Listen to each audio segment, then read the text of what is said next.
Bonjour tout le monde. Alors aujourd'hui, je reçois Laurence Dionigi, Bonjour. que j'ai rencontrée lors d'une conférence. Elle a sorti un livre, Féminin en art majeur. Je vais la laisser parler parce qu'elle connaît son sujet mieux que moi. Elle va vous parler un petit peu du sujet de la conférence qu'elle avait animée, et puis de ses projets, et puis de ce qu'elle pense des femmes. Alors, oui, effectivement, féminin majeur, donc vaste titre, assez curieux. Pourquoi féminin majeur? J'y explique pourquoi les femmes sont absentes de l'histoire de l'art. Donc, c'est un hommage notamment aux peintres, plutôt aux peintresses, car le véritable mot pour désigner les femmes peintres, c'est le mot peintresse qui existait il y a 300 ans, avant que l'Académie française décide de le retirer du dictionnaire. Et donc, j'explique pourquoi elles sont absentes de l'histoire de l'art.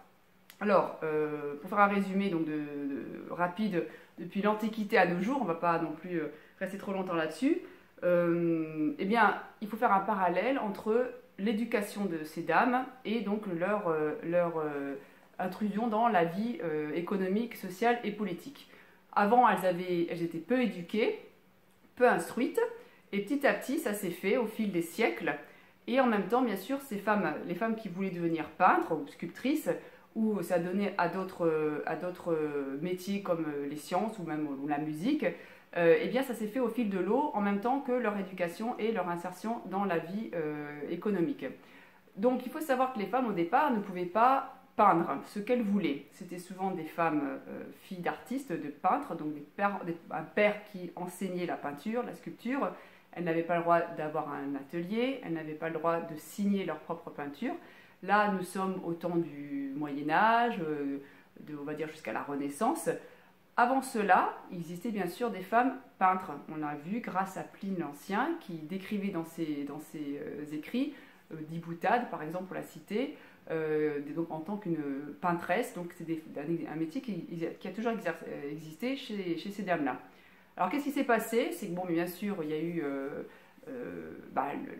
faut le dire, hein, la religion catholique qui a un petit peu donc, mis le holà à ces dames, hein, parce qu'au niveau de l'Antiquité, les femmes pouvaient travailler et exercer les métiers artistiques. Et donc au niveau du Moyen-Âge, l'art était sacré, donc on avait des nonnes, on avait donc des filles de peintres, comme je disais tout à l'heure, qui faisaient de l'enluminure, qui exerçaient donc, ces métiers-là dans des couvents. Elles avaient très peu accès à l'éducation, là c'était juste l'instruction de base. Et petit à petit, donc, elles ont commencé à évoluer. Au niveau de la Renaissance, donc, on est sur le XVIe siècle, avec beaucoup les femmes italiennes, il y a eu un renouveau, bien entendu, parce qu'il y a eu donc une redécouverte des arts. Aussi, donc, l'homme dans l'univers avait une place différente. Il y avait également au niveau de la religion donc, une scission qui s'est faite, donc aussi donc, une ouverture pour ces dames-là dans des pays différents en Europe, surtout en Europe du Nord, où il y a vraiment le marché de l'art qui s'est créé. L'actuelle Hollande, la Belgique, c'était l'Allemagne, forcément par rapport aux femmes qui rentraient également par rapport à la religion, donc au niveau du protestantisme, calvinisme, etc. Et donc on a commencé à voir ces dames qui peignaient, donc aussi bon, par rapport à l'Italie. Donc je peux citer Artemisia Gentileschi, Sophonie Zweig, il y en a eu plusieurs, Fede Galicia. Au XVIIe siècle, là il y a eu donc pareil, donc d'autres dames qui se sont exercées la peinture. Elles ont commencé à pouvoir rentrer tout doucement dans l'Académie des Beaux-Arts qui s'appelait avant l'Académie royale de peinture et de sculpture. C'est Louis XIV qui a créé cette institution. Et les femmes ne pouvaient pas y rentrer de cette manière-là, simplement en exposant. Il fallait avoir un mentor. Souvent, c'était donc pareil. Donc là, c'était plus des filles d'artistes ou elles avaient un mari qui était déjà académicien. Et elles rentraient avec des toiles et elles peignaient parce qu'on leur. Donc au XVIIe siècle, les premières académiciennes, la première c'était Catherine Duchemin, qu'on méconnaît. Il y en a eu d'autres après. Elles s'étaient limitées en nombre. On a eu droit à 4 au XVIIe siècle. Elles avaient un mentor pour pouvoir y rentrer, souvent un mari qui était lui-même académicien, sculpteur, graveur, ou alors elles étaient parrainées par quelqu'un de l'académie, par exemple, en dehors de l'académie, pardon, donc je sais pas, un Colbert, je sais que c'était le cas pour Adélaïde Labille, Pour Vigier Lebrun, c'était Marie-Antoinette qui l'a fait rentrer. Donc quand même bon, des personnes, on va dire, assez influentes. Donc c'est-à-dire que n'importe qui ne pouvait pas rentrer de cette manière-là parce qu'on avait envie de peindre. Alors qu'un homme pouvait parfaitement, avec un minimum de talent, accéder à ces cours de peinture au niveau de donc, cette institution, l'Académie royale de peinture, de sculpture. Les femmes ne pouvaient pas peindre ce qu'elles voulaient, elles étaient limitées à des genres, souvent c'était religieux, c'était des natures mortes, des autoportraits. Et donc elles n'avaient pas le droit également de concourir au fameux prix de Rome qui permettait ensuite d'aller terminer les études en Italie et d'avoir des commandes d'État et surtout de vivre de leur passion. Car on estimait qu'une femme était là, donc, était cantonnée à son genre, c'est-à-dire le genre féminin, c'est-à-dire qu'elle était, on va dire, sur Terre, pour pouvoir uniquement faire des enfants, donc voilà, procréer. Également, elles avaient un minimum d'instruction, voilà, descendance, être agréable à son époux, entretenir une maison, avoir des conversations mondaines. Donc là, on le voit bien donc, dans le parallèle que je fais avec l'éducation. Selon les milieux. Alors, on est toujours effectivement dans le milieu de la bourgeoisie, hein, parce que bon, la femme qui travaillait au champ, elle n'avait pas accès à l'éducation. Quoi que ce soit, en dehors de travailler. Après, plus tard, au XIXe siècle, elles allaient dans les usines. Là, effectivement, tout ce qui est artistique, avoir une éducation, un précepteur à la maison, ou même une instruction dans le couvent, c'était des femmes issues d'un milieu bourgeois ou de bourgeoisie aristocratique. Et une fois qu'elles terminaient leurs études, leurs études c'est un grand mot, un minimum d'éducation, on les mariait. Parce que leur destinée, c'était le mariage, et donc, comme vous dites, se reproduire, assurer la descendance. Donc du coup, pourquoi donc donner à ces dames-là une instruction particulière, des cours pour devenir peintre ou sculptrice ou musicienne, alors scientifique, j'en parle même pas, ça sera plutôt au 19e siècle qu'il y en aura avec Marie Curie, une des premières. Il y en a eu d'autres, hein, on n'en parle pas, c'est toujours pareil, en fait, il y a eu énormément de femmes peintres, sauf que à chaque fois, donc l'histoire de l'art ne les a pas retenues, c'est-à-dire que bon, elles sont cataloguées nulle part, parce qu'on estimait que leur travail était inintéressant, il était cantonné à leur genre, donc féminin, donc futile ou trop sensible, ou franchement il n'y avait pas d'intérêt. Donc je reviens à mes dames du XVIIe siècle, donc XVIIe, XVIIIe siècle, après on a la Révolution française qui en fait au lieu de donner un coup de pouce à ces dames-là a été plutôt une régression. C'est incompréhensible. Voilà, donc bon, peut-être au niveau des libertés, mais pour les hommes, hein, non, mais pas pour les femmes. Oui, la liberté, égalité, fraternité, mais entre hommes, pas entre hommes et femmes. Bon. Et donc, résultat des courses, elles n'ont plus du tout pu accéder aux cours de peinture, de sculpture de l'Académie des Beaux-Arts. Elles ont été complètement retirées, c'était interdit, elles n'avaient pas le droit, voilà, parce que voilà, il fallait qu'elles... Alors là, alors, effectivement, il y a eu des avancées, elles avaient le droit de divorcer, elles pouvaient commencer à travailler, bon... Elle paye des impôts. Oui, ça, surtout, on les oublie pas aujourd'hui non plus. Mais elles avaient le droit d'aller à l'échafaud, hein, comme Olympe de Gouges, qui a été la première féministe, hein, qui a écrit donc, la déclaration des droits de la femme et de la citoyenne, qui, elle, a essayé de défendre les droits de la femme en demandant à ses amis Robespierre, Danton, etc. Nous aussi, on existe, nous aussi, on veut voter. Eux aussi, on finit sur l'échafaud. Elle aussi, d'ailleurs. Et pourtant, voilà, donc les femmes elles payaient des impôts, elles avaient les chapeaux, mais elles ne pouvaient pas peindre, elles ne pouvaient pas exercer le métier qu'elles voulaient, leur passion, parce qu'avant tout, la peinture, la sculpture, les arts en général, l'écriture, c'est une passion, et de pouvoir en vivre au même titre que ces messieurs, ça paraissait quelque chose d'absolument impensable. Pourquoi? Quel intérêt pour ces dames-là? Plus proche de nous, on a l'exemple de Camille Claudel. Oui, voilà, exactement. Maître, oui. On ne sait pas du coup qui pareil, comme on voyait au Moyen-Âge, donc ces femmes peintres donc, qui recevaient l'instruction de leur père, on ne savait plus à la fin qui peignait, si c'était le père ou la fille, puisque de toute façon, elles ne pouvaient pas mettre leur nom, elles ne pouvaient pas signer, mais après il y avait un mélange des genres, bon, elles collaient tellement au style du père, même avoir leur propre style, après elles peignaient aussi de leur côté, mais bon, on ne sait pas qui des deux peignait. Donc effectivement qu'avec Claudel, on ne sait pas si c'était Rodin ou Claudel, il y a un mélange, bon, effectivement la notoriété... Il y a une grosse discussion là-dessus. Oui. Donc là, donc 18e siècle, régression, le Code Napoléon en 1804 qui a donné un sacré coup aux droits de la femme puisqu'il infériorise la femme qui est mariée, donc est un être inférieur, Alors celle qui n'est ni mariée ou mère célibataire est considérée comme, au même titre que les, comme ils disent, débiles mentaux.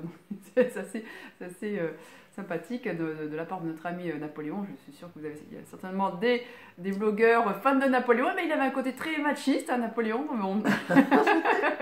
Et donc le problème, c'est que c'est entre guillemets très fort, parce que c'est dans la loi. Donc c'était vraiment indiqué que la femme était inférieure. Donc il n'y avait pas que les religions, que l'Église, à la rigueur, c'est côté, on va dire, spirituel, etc. Bon, rétrograde. Ok, ça, la religion, c'est encore autre chose. Mais là, c'était vraiment la loi dans un pays soi-disant égalitaire. Bon. Et ce code Napoléon, ben, il va beaucoup nous enquiquiner hein, pour plein de choses, hein, pour pouvoir nous émanciper. Jusqu'à très peu d'ailleurs, hein, donc, avec le droit de vote en 1944, grâce à M. de Gaulle. Il faut savoir que Clémenceau a refusé le droit de vote après la Première Guerre mondiale, hein, alors que les députés étaient d'accord. Hein, donc Clémenceau qui était le président de la République. Et qui voulait, donc, les députés voulaient remercier les femmes qui avaient participé à l'effort de guerre en travaillant dans les usines, dans les champs ou en tant qu'infirmières. Hein, donc pendant la Première Guerre mondiale, je parle de la première, et en leur donnant le droit de vote, comme c'était déjà le cas dans d'autres pays d'Europe, elles avaient déjà le droit de vote. La Finlande, c'était 1902 de mémoire, l'Angleterre, c'était en 1920 ou 25, je ne sais plus. Et donc, mais en 1944 aussi, hein, le président a dit non. Remercier. Voilà, c'est pour remercier. Donc on lui a dit non parce que les femmes étaient des proies facilement influençables. Donc on n'avait pas suffisamment de recul, d'intelligence, d'éducation pour pouvoir dire ah ben moi je vais voter pour Pierre ou Paul ou je vais pouvoir choisir. Bon. Alors revenons à nos femmes artistes. Donc là on est au XVIIIe siècle, elles ne peuvent plus accéder au cours de l'académie. Donc du coup elles se forment dans des ateliers privés. Donc toujours pareil, c'est des femmes qui ont un certain niveau culturel aussi, donc un minimum d'éducation. Donc l'éducation qu'on retrouve un petit peu avec dessin, art, français, un peu de maths, etc. Et pas celles qui travaillent au champ, encore moins celles qui travaillent dans les usines au XIXe siècle.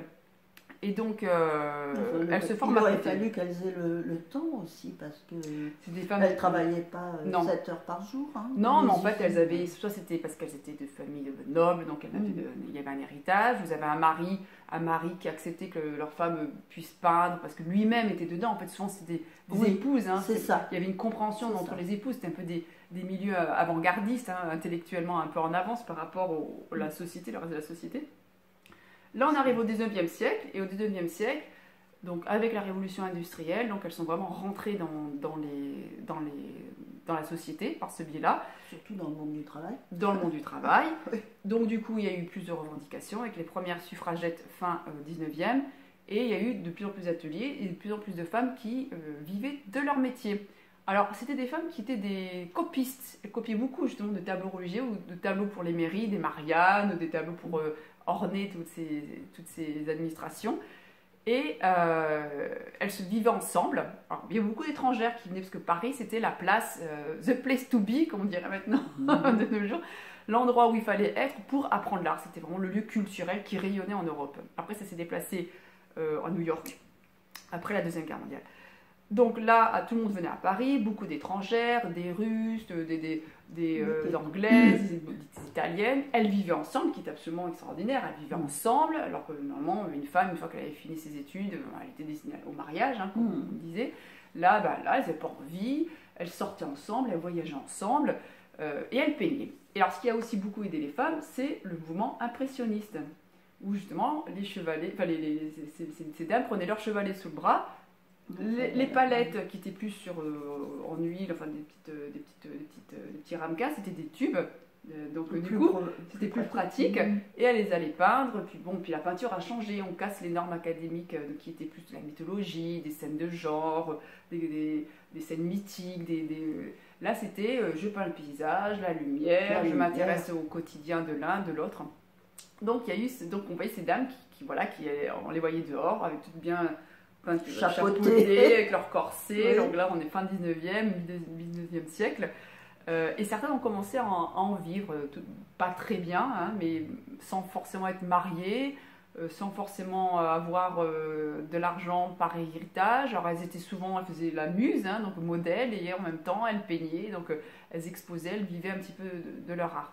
Mais il y avait toujours ce problème de reconnaissance, ce problème où pour pouvoir être connu, il fallait passer par l'académie, il fallait exposer au fameux salon, qui était vraiment une institution où il y avait des tableaux, mais alors ça se passait dans la cour carrée du Louvre, mais partout, presque au plafond, où là il y avait tout le monde qui se déplaçait, je veux ce peintre-là, je veux qu'il me tire le portrait, il n'y avait pas de photographie à l'époque, donc c'était vraiment l'endroit où on faisait le marché. Hein, donc, justement, avec l'apparition de la photographie, elles se sont aussi approprié ce médium au début, les femmes, parce qu'on considérait que ce n'était pas un art pardon, je bois un coup, un art majeur, la photographie, hein, parce qu'il y avait l'architecture, la peinture et la sculpture dans les arts majeurs. Et les mineurs, c'était plus considéré comme plus futile, moins important. Ça pouvait être donc, la photographie, voilà, par les femmes. Les miniatures, la broderie, la tapisserie, c'était le décoratif en fait. Hein. Il y a eu une dame qui est extraordinaire, j'aime beaucoup, c'est Rosa Bonheur, qui a, c'est-à-dire une première dame à avoir eu la Légion d'honneur, qui elle demandait le permis de travestissement, c'est-à-dire de pouvoir porter un pantalon. Parce qu'à l'époque, les dames n'avaient pas le droit de se mettre en pantalon, parce qu'il fallait distinguer l'homme de la femme, pareil, hein, les genres. Et donc, elle, comme elle peignait, alors elle n'a pas voulu se mettre sur le même registre que les hommes par rapport à la mythologie ou les classiques. Donc, elle faisait les animaux, des bestiaux, des cochons, des chevaux, des chiens, bon, sur des tableaux absolument immenses. Parce que les femmes, normalement, elles avaient le droit de peindre des petits, en plus, on les modèles. Au niveau, oui, au niveau du tableau, hein, voilà, du format. Et les hommes, c'était des grands formats, parce qu'il fallait monter, il fallait peindre, grimper sur des échelles, etc. Donc, elles faisaient des robes. Oui, alors avec les robes, c'était pas très pratique. Donc là, avec Rosa Bonheur, elle a fait quelque chose de monumental, des tableaux monumentaux, qui ont beaucoup plu à la reine Victoria, la reine d'Angleterre. Elle a été reçue par la reine d'Angleterre. Donc elle a quand même réussi à percer et à en vivre. Il y a plusieurs dames comme ça, donc Vigée-Lebrun, donc Elisabeth Vigée-Lebrun, donc là on est au XVIIIe siècle, qui a peint plein de la vie, des portraits de Marie-Antoinette avec ses enfants, bien sûr avec toute la cour. Sa concurrente Adélaïde Labille qui peignait plutôt, donc même époque XVIIIe siècle, les Robespierre, enfin les députés, les révolutionnaires de l'époque. Il y a eu pas mal d'artistes qui ont peint donc, dans différentes cours d'Angleterre ou d'Espagne ou même de Russie. Elles sont devenues souvent des peintres attitrés de la reine ou de la sœur de la reine ou du frère du roi, enfin bon, de toute la cour, et elles arrivent à en vivre. Mais il y en a très peu, il y en a très très peu. Parce que justement, elles sont peut-être plus nombreuses, mais en fait, on ne les connaît pas. Il faut qu'il y ait une trace. Et s'il n'y a pas de trace, s'il n'y a pas de nom, elles n'existent pas. Elles ont disparu. C'est pour ça qu'elles sont absentes de l'histoire de l'art. C'est ça. Voilà. Et en fait, pourquoi on a parlé de la première académicienne, Catherine Duchemin, que j'ai citée tout à l'heure? Parce que c'était la première académicienne. Et les autres, on n'en a pas vraiment beaucoup parlé. C'est vraiment en faisant des recherches où il y a eu quand même des traces, quelques traces, où on a pu en répertorier 5, 6, 7, 10 au total sur un siècle. Mais peut-être qu'il y en a eu beaucoup plus, mais on ne sait pas. Il faut y a des archives, parce que peut-être que certaines y rentraient, peut-être qu'elles ne restaient pas, parce que bon, elles abandonnaient, elles quittaient le cours en cours d'année. Elles allaient se marier. Elles allaient se marier. Ceci, ça a été beaucoup un frein pour les femmes artistes. Ah oui, à partir du moment où elles se mariaient, elles faisaient des enfants, et souvent après elles arrêtaient. Parce que bon, à l'époque, la pilule n'existait pas, donc les enfants, ils en avaient plusieurs.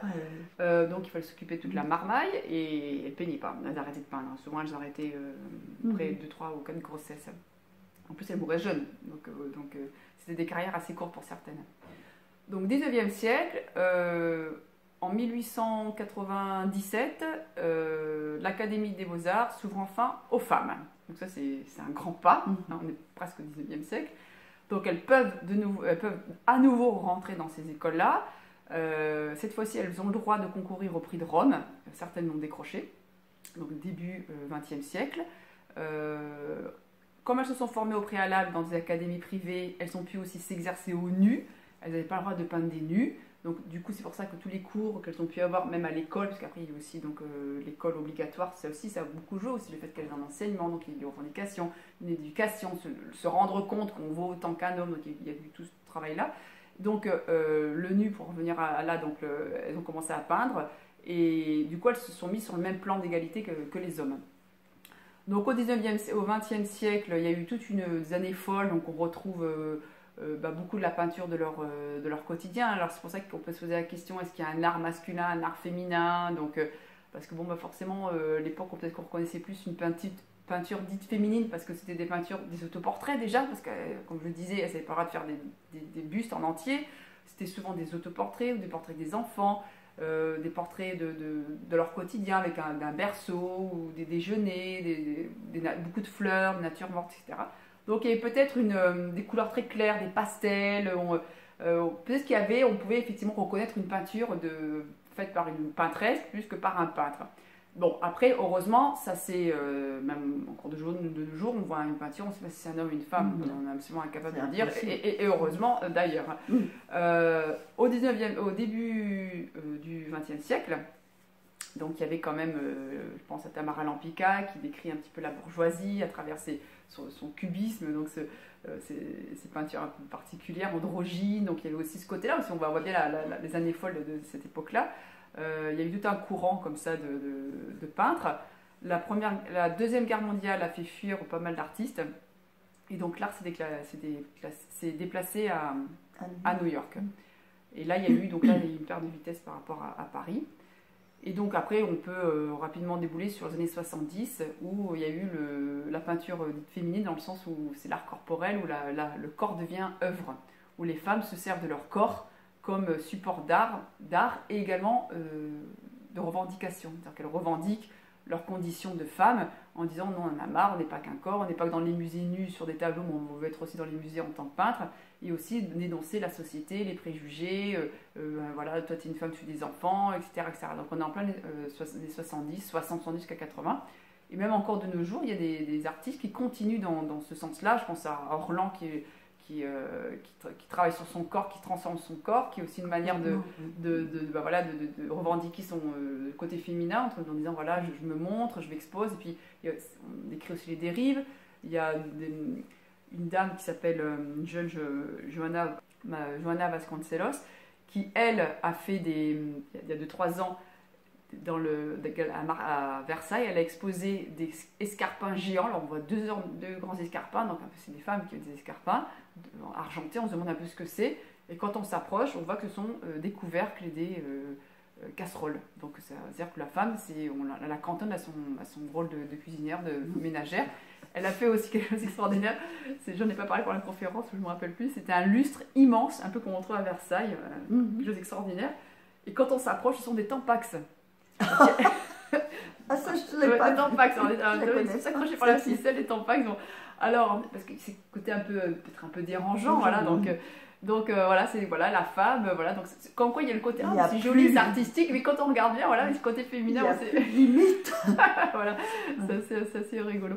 Donc encore aujourd'hui, il y a encore des revendications d'artistes féministes qui n'arrivent pas à faire leur place dans le monde des arts, même encore aujourd'hui. À titre d'exemple, parmi les 100 premières artistes les plus cotés par Art Price, il y a à peu près 15 femmes, voilà, sur les 100 premières. Et parmi les 15 toiles vendues les plus chères au monde, c'est comme dans tous les domaines. Voilà, dans tous les domaines, il n'y a aucune femme. Ça, c'est les chiffres 2016. Donc il n'y a aucune femme parmi les 15 premières artistes les plus cotées. Et parmi les 100 premières, on en trouve 15. Et au Louvre, notre beau Louvre, il y a à peu près 5800 œuvres.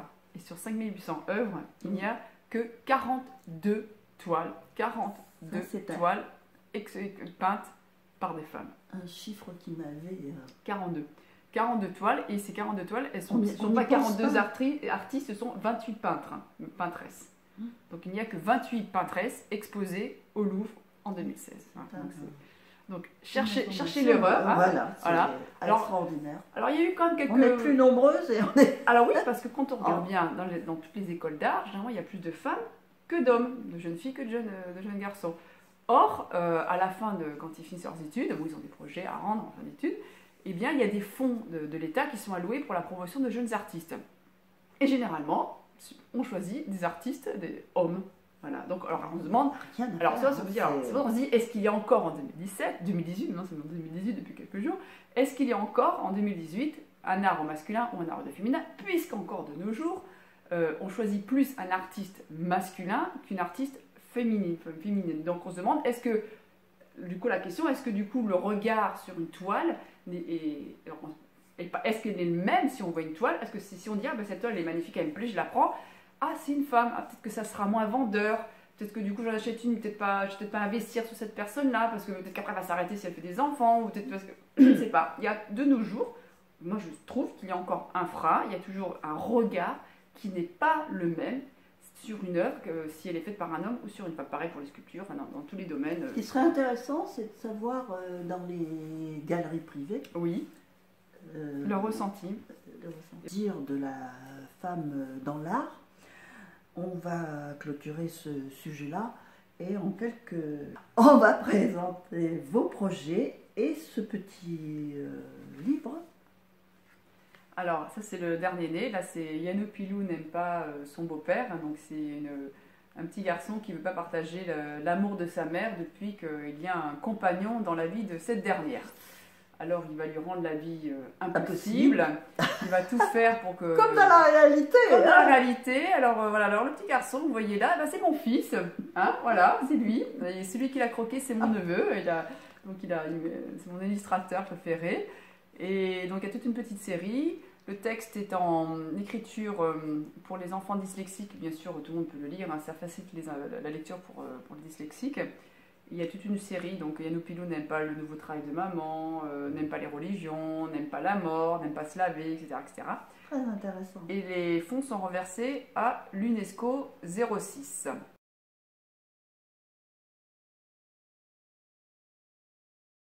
Voilà, ça c'est nous sommes à Nice, n'est-ce pas? Je vous le rappelle des fois que... Nice. Vous voyez la lumière là, alors nous sommes en fin d'après-midi, début janvier. Ça c'est Yanupilou, également donc un roman historique qui va sortir cette année où je parle des années 50, des années après-guerre, dans la région niçoise, avec un volet sur Monaco et une banque qui a été créée par les nazis avec l'accord de Louis II, le grand-père de Albert, le prince actuel. Voilà, donc c'est complètement historique, ça n'a rien à voir avec l'art, quoique Jean Moulin, que tout le monde connaît, était donc aussi caricaturiste, il aimait l'art et il avait une galerie d'art qui lui servait de cache au 22 rue de France à Nice, où il a reçu beaucoup d'artistes. Il exposait des artistes avant-gardistes, il a exposé Matisse, Laurent V, etc. Et il s'en servait comme cache. Donc je parle aussi de Jean Moulin et des artistes, donc il y a un petit côté artistique, mais c'est avant tout un roman historique. Eh bien écoutez Laurence, nous attendons ce livre avec impatience. Merci pour cette interview et à tout bientôt.